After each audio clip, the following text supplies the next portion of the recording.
Hello, my name is Josiah Wanamaker, and I'm a student at Fort Hays State University. I'm currently in graduate school studying administration and public health. And for one of the classes, I needed to make a introductory video for Dr. Luke Criley. And the class is Research Methods in Health and Human Performance.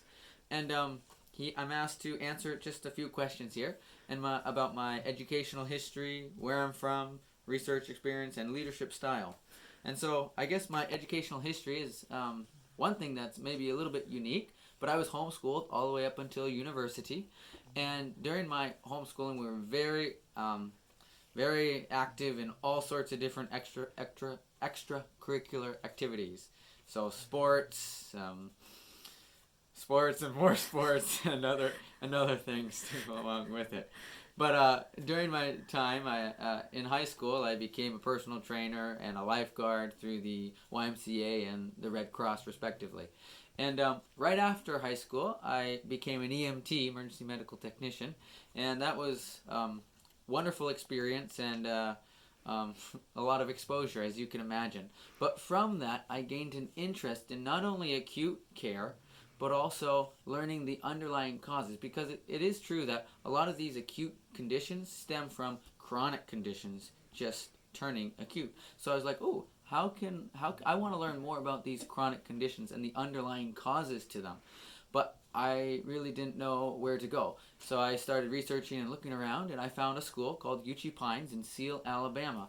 And so I went there for a number of years, did all of their programs, and then I took an internship in the Dominican Republic for a year and a half, well, probably a year and 4 months, or yeah, just about there.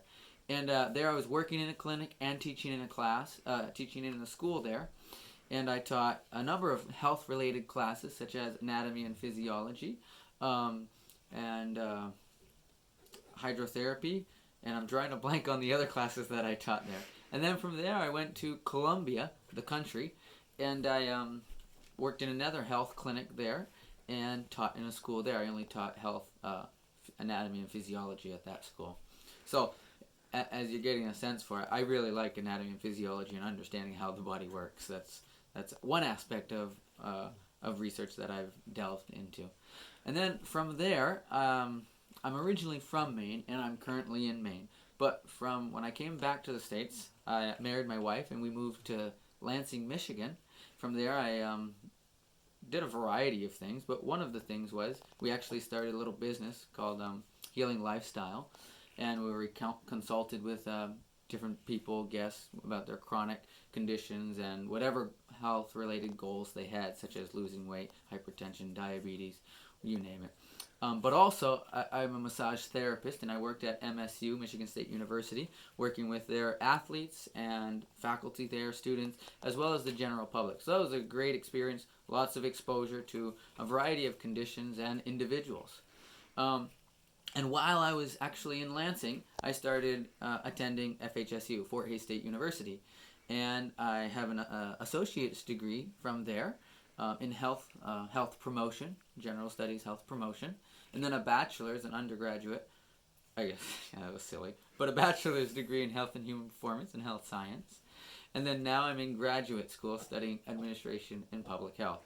So I look forward to learning more, and then in this area, health-related area, and from an administrative standpoint also. But also I look forward to even potentially continuing my education, maybe in health science, directly a doctorate of health science. I don't know. We'll see where the world is at that point and where I am. When, I guess, research experience, I like anatomy and physiology, but when I think of the word research, I think of more specific. So an area that I have found very fascinating is hydrotherapy. It's a little less known to modern times, but it was very common and widespread just a couple decades ago. Some other things have taken the place, but not because of the ineffectiveness. No, not at all. It's very effective and powerful at augmenting the body and many of its biochemical mechanisms that bring lots of great health and other benefits, such as FOXO3 proteins, heat shock proteins, increasing the amount and level and activity of white blood cells, a variety of things. Not only that, creating mitochondrial biogenesis.